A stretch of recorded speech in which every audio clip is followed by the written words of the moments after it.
A continuación, presentaremos el programa de atención a personas con discapacidades con la normativa del Ministerio de Salud Pública, en donde abordaremos temas como la discapacidad auditiva, el lenguaje de señas, lenguajes positivos y discapacidad y finalmente los servicios de atención para personas con discapacidad. Mi nombre es Katy Pereira, estudiante del sexto semestre de la carrera de Medicina de la Universidad Técnica de Machala. Discapacidad auditiva. ¿Pero qué es la discapacidad auditiva? Se refiere a personas que presentan gran dificultad o la imposibilidad de usar el sentido del oído debido a una pérdida de la capacidad auditiva parcial o total de ambos oídos. Así pues, una persona sorda tendrá problemas para escuchar y por lo tanto para comunicarse verbalmente e interrelacionarse con su entorno, es decir, pudiendo ser pre o poslocutiva. La sordera prelocutiva se refiere a las personas que adquirieron la sordera antes del desarrollo del lenguaje, es decir, antes de los 3 años de edad.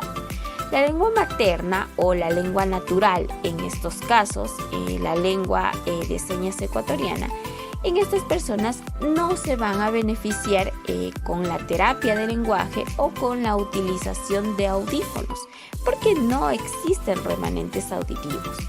Por otro lado, la sordera postlocutiva hace referencia a personas que adquirieron la sordera luego del desarrollo del lenguaje oral, es decir, después de los 3 años de edad. Y se pudo generar, por ejemplo, por secuelas de enfermedades adquiridas, por traumatismos cráneoencefálicos, por infecciones crónicas de los oídos o el empleo de determinados fármacos. La lengua de señas es una lengua que emplea el canal visual para la recepción y el movimiento gestual en el espacio como una forma de expresión. La mirada es un elemento fundamental para iniciar una conversación en lengua de señas. Es decir, ninguna conversación podrá comenzar si no existe contacto ocular entre los signantes.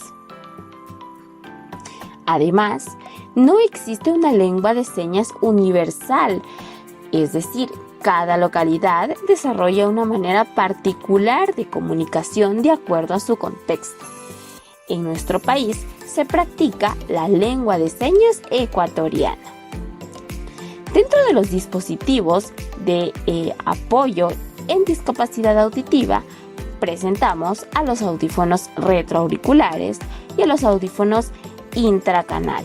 Es importante señalar que para referirnos correctamente a una persona con discapacidad auditiva total, se debe utilizar el término persona sorda. Por otro lado, tenemos a la discapacidad del lenguaje. La discapacidad del lenguaje se refiere a personas que presentan deficiencia para la comunicación verbal.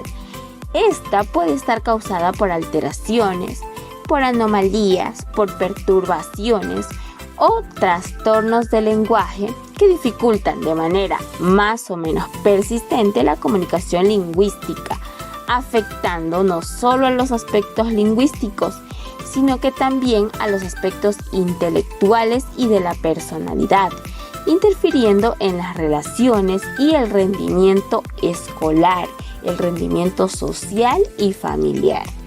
Dentro de las causas de la discapacidad del lenguaje, se consideran las disartrias, las dislaglias, las disfemias, las sustituciones, la omisión o cambio de vocales, los fallos en la estructura de la oración, es decir, falta de fluidez o ritmo del habla, las inflexiones anormales, la sustitución de sonidos, el mutismo selectivo, las afasias.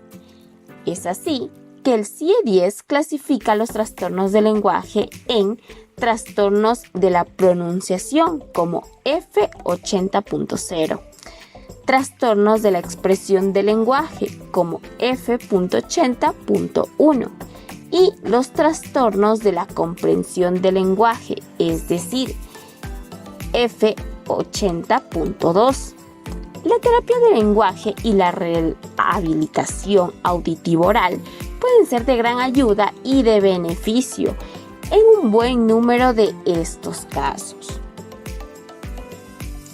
La Convención sobre los Derechos de las Personas con Discapacidad de las Naciones Unidas recomienda que el término correcto que debe ser utilizado es el de persona con discapacidad. Es decir, el término persona permite enfatizar en primer lugar que se trata de una persona y como tal sujeta a los mismos derechos y dignidad de todo ser humano. Y luego con discapacidad. Esto llama a la reflexión sobre la existencia de condiciones específicas que tienen dichas personas y que requieren de la atención, el reconocimiento y los apoyos necesarios que deben ser provistos por parte de la sociedad. Es decir, es incorrecto mencionar que hay que darles limosna o decir que son objeto de caridad del resto de la sociedad.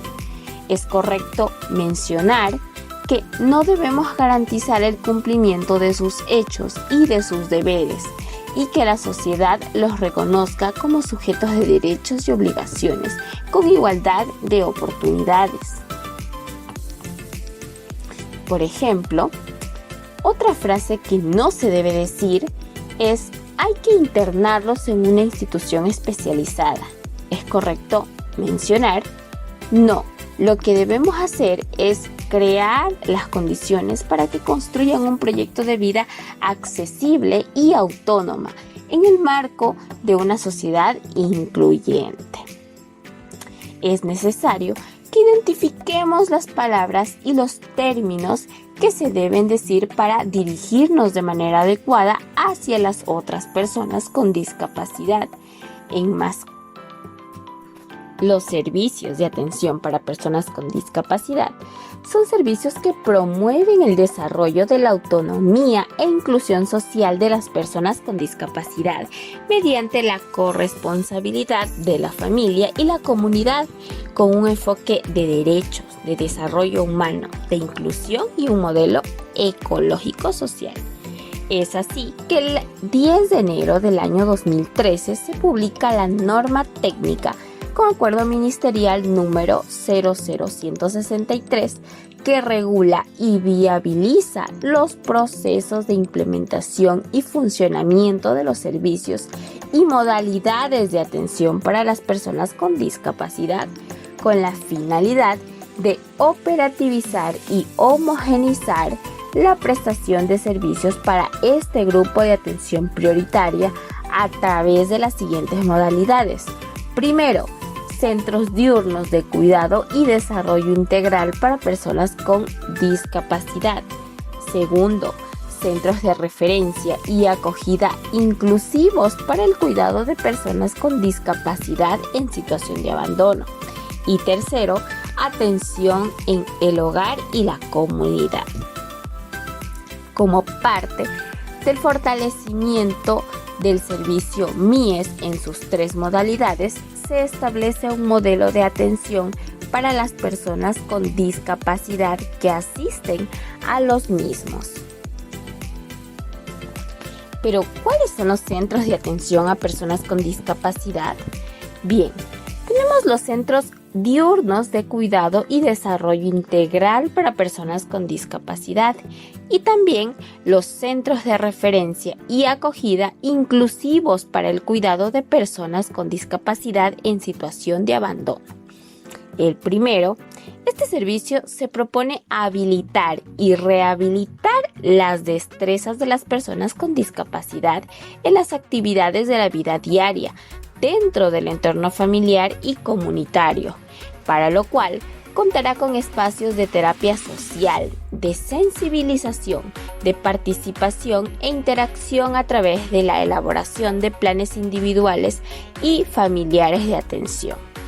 Por otro lado, los centros de referencia y acogida inclusivos para el cuidado de personas con discapacidad en situación de abandono brindará atención especial y especializada para personas con discapacidad que requieren acogimiento institucional de forma emergente, temporal o permanente. ¿Cómo atiende la modalidad de centros diurnos de cuidado y desarrollo integral?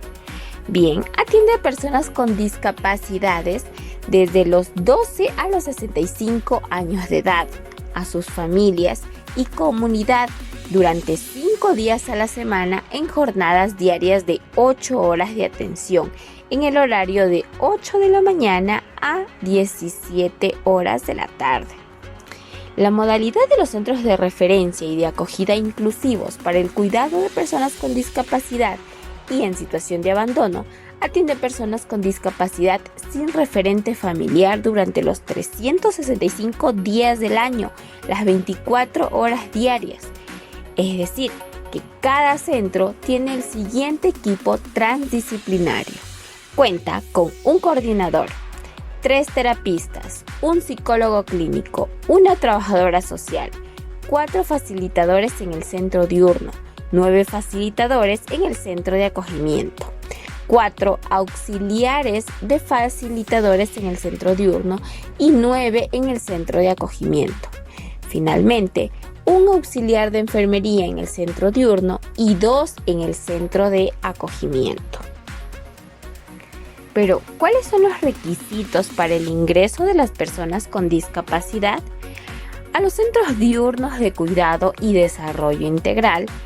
Es para personas con discapacidad que no tienen una persona responsable de su cuidado durante todo el día. Se va a dar prioridad a personas con discapacidad en situación de pobreza y pobreza extrema. Y finalmente, con una carta de compromiso de la familia. En el proceso se debe pedir partida de nacimiento, carnet del CONADIS. En caso de no tener, se debe tramitarlo después del ingreso. El carnet del CONADIS debe indicar el tipo y el grado de discapacidad.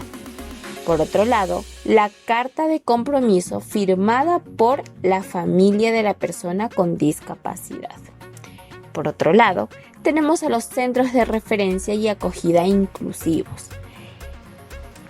Va a estar dirigido a personas sin referente familiar, personas remitidas por el juez, por la policía u otras instituciones o la comunidad.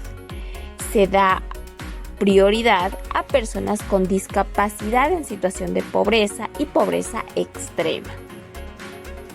En el proceso se solicitará partida de nacimiento, carnet del CONADIS. En caso de no tener carnet del CONADIS, se debe tramitarlo después del ingreso.